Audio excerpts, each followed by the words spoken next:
కార్యకర్తలు శ్రేణుల్లో ఒక్కసారిగా షాక్ గురైనటువంటి రిజల్ట్ ఇది. భారతీయ జనతా పార్టీకి మాత్రమే కాదు, ఆర్జేడీకి కూడా షాక్ సార్ ఇది. ఎందుకంటే ఆర్జేడీ కూడా అక్కడ బంకిపూర్లో ఓడిపోయింది.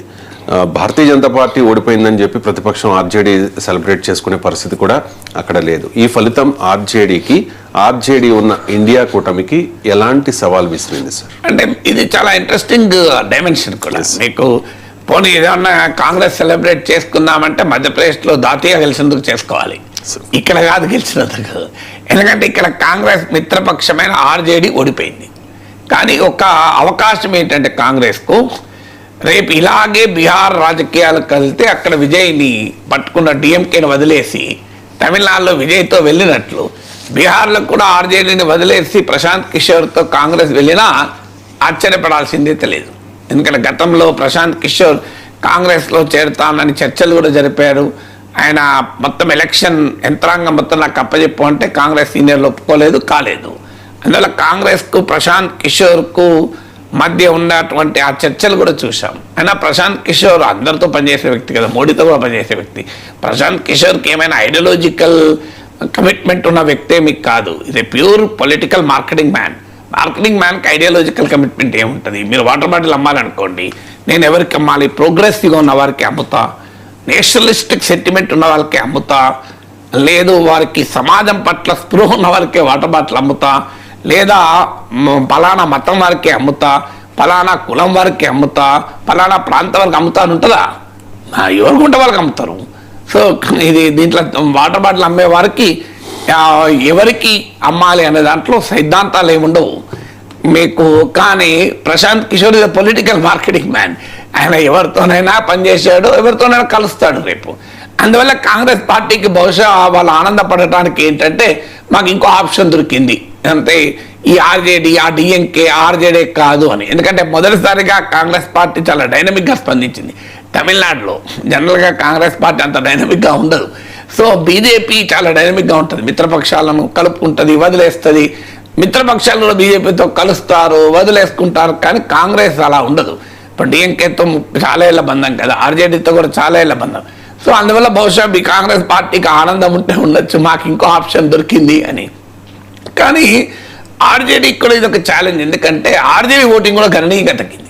మీకు ఆర్జేడీకి 2025లో వచ్చిన ఓటింగ్తో పోలిస్తే సగానికి సగం తగ్గిపోయినాయి. 50% తగ్గిపోయింది ఆర్జేడీ ఓటు. ఎందుకంటే ఆర్జేడీ కోర్ ఓటర్ ఎవరు? ముస్లిం, యాదవ్. ఇది ఎంవై కాంబినేషన్ అంటారు. సో ఎప్పుడైతే ప్రశాంత్ కిషోరే బీజేపీని ఓడించగలుగుతాడు అనే అభిప్రాయం వచ్చిందో, ఈ కోర్ ఆర్జేడీ ఓటర్లలో ముఖ్యంగా యాంటీ బీజేపీ ఓటు బ్యాంక్ ముస్లిం ఓటు, ఆ ఓటు మొత్తం ప్రశాంత్ కిషోర్ షిఫ్ట్ అయి ఉండాలి. మొత్తం కాకపోతే గణనీయంగా షిఫ్ట్ అయి ఉండాలి. ఎందుకంటే బీజేపీని ఓడించే వారికి ఓటు వేయడం స్ట్రాటజిక్ ఓటింగ్ ఉంటుంది, మైనారిటీ ఓటింగ్. సో ఆ స్ట్రాటజిక్ ఓటింగ్ కూడా నీకు ఆర్జేడీని దెబ్బతీసి ఉండాలి. అందుకని ఈవెన్ ఇనీషియల్ రిపోర్ట్స్ అయితే యాదవ్లో కూడా ఒక సెక్షన్ మీకు బీజేపీ ప్రశాంత్ కిషోర్కు ఓటు వేశారు అనేది లెక్కలు వస్తున్నాయి. అందువల్ల మీకు డెఫినెట్గా బీజేపీ తమ కోర్ అప్పర్ కాస్ట్ ఓటు కోల్పోయినట్లే ఆర్జేడీ తన కోర్ ఓటు కూడా కోల్పోయింది. అందువల్ల ఆర్జేడీకి అంటే ఈ ప్రతిపక్ష పార్టీలకు చాలామందికి ఏముంటాయంటే వాళ్ళ మీద వ్యతిరేకత మేమే కదా అనే ఒక taken for granted sense of ఎంటైటిల్మెంట్తో రాజకీయ పార్టీలు బతుకుతుంటాయి. ఇప్పుడు మీకు ఏడీఎంకే అలాగే బతికింది తమిళనాడులో, డిఎంకే పట్ల వ్యతిరేకత వ్యక్తమవుతుంది, అసంతృప్తి. మాకే కదా బెనిఫిట్, మేము సహజ బెనిఫిషరీ అనుకుంటారు.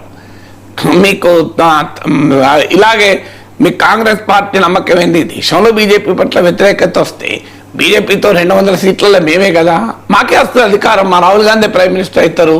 ఇప్పుడు మీకు ఆంధ్రప్రదేశ్లో ఏముంటుంది?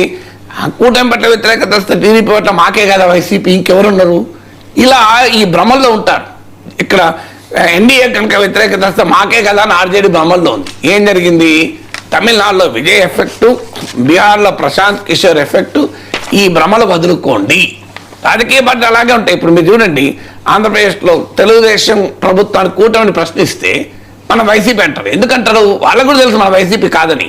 కానీ ఇది మీరు చేసే విమర్శ ప్రశ్న వల్ల వైసీపీ బెనిఫిట్ అవుతుంది కదా అని. కానీ అర్థం కావాల్సింది ఏంటంటే వైసీపీ బెనిఫిట్ కావాలని రూల్ ఏం లేదు. ఇప్పుడు డిఎంకే క్రిటిసైజ్ చేస్తే ఏడీఎంకి ఉపయోగపడ్డదా? విజయ్కి ఉపయోగపడ్డది కదా.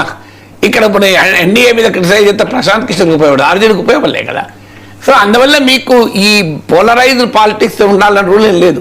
అందువల్ల ప్రతిపక్ష పార్టీలు కూడా సెన్స్ ఆఫ్ ఎంటైటిల్మెంట్తో బతికితే ప్రమాదము. అంటే అధికారంలో ఉన్న వారి పట్ల వ్యతిరేకత వస్తే మేము తప్ప ప్రజలకు దిక్కు లేదు, మేము తప్ప ప్రజలకు దిక్కు లేదు అనే భావనలో ఈ పోలరైజ్డ్ బైనరీ పాలిటిక్స్లో పార్టీలు ఉంటాయి. సో ఇది ఈ బంకీపూర్ ఎలక్షన్ అలా కాదు. అవకాశం వస్తే, చాయిస్ దొరికితే, ఆల్టర్నేటివ్ ప్రజల ముందుకు వస్తే ప్రజలు ఓటు వేసడానికి సిద్ధంగా ఉన్నారు అనేది రుజువైంది. అయితే మీరు అనేది ఒక్క బంకీపూర్ అసెంబ్లీ సెగ్మెంట్ మీరు అంతా ఎక్కువగా ఊహించుకుంటున్నారంటే బంకీపూర్ ఒకటే చెప్పడం లేదు. అందుకే మీరు చూడండి, మొదటి నుంచి నేను విశ్లేషణలో తమిళనాడులో విజయ్ ఫిలానా కలిపి చెప్తున్నాను. ఒక్క బంకీపూరే కాదు, విజయ్ తమిళనాడు నుంచి బీహార్ వరకు ట్రెండ్ ఏంటి? No opposition can leave with a sense of entitlement. అంటే మేము తప్ప ఇంకో దిక్కే లేదు అనుకుంటే రాజకీయాలలో కొత్త ఫోర్సెస్ ఎమర్జ్ అవుతుంటాయి. కొత్త ఫోర్సెస్ ఎమర్జ్ అయినప్పుడు ప్రజలు స్వీకరించడానికి సిద్ధంగా ఉన్నారు.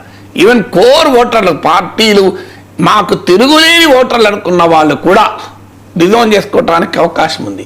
మిత్రపక్షాలు కూడా డిజోన్ చేసుకునే అవకాశం ఉంది. మిత్రపక్షాలు కూడా చాలామంది ఏమనుకుంటారు, మాది మా బంధం మామూలు బంధం కాదు, మేము ఎల్లకాలం ఉంటాం. ఇప్పుడు ఆంధ్రప్రదేశ్లో ఉంటారు చూడండి, 15 ఏళ్ళు 20 ఏళ్ళు 25 ఏళ్ళు కూటమి మామూలు బంధం కాదు మాది అంటుంటారు. తమిళనాడులో ఏమైంది, డిఎంకే కాంగ్రెస్ ఇలాగే అనుకున్నారు. ఒక ఫైన్ మార్నింగ్ డిఎంకే దెబ్బతినడంతో కాంగ్రెస్ ఎగిరిపోయింది. మీకు బీహార్లో ఆర్జేడీ అలా అనుకుంటే రేపు ఎప్పుడు కాంగ్రెస్ ఎగిరిపోవచ్చు.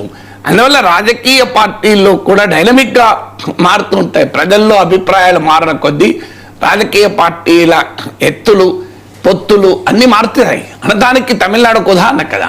సో అందువల్ల రాజకీయాల్లో ఉండే డైనమిజాన్ని తెలియజేస్తుంది. అందువల్ల ఆ పొజిషన్ కూడా అర్థం చేసుకోవాలి. ఇదేదో moment of celebration for India కూడా అనుకుంటే పొరపాటు.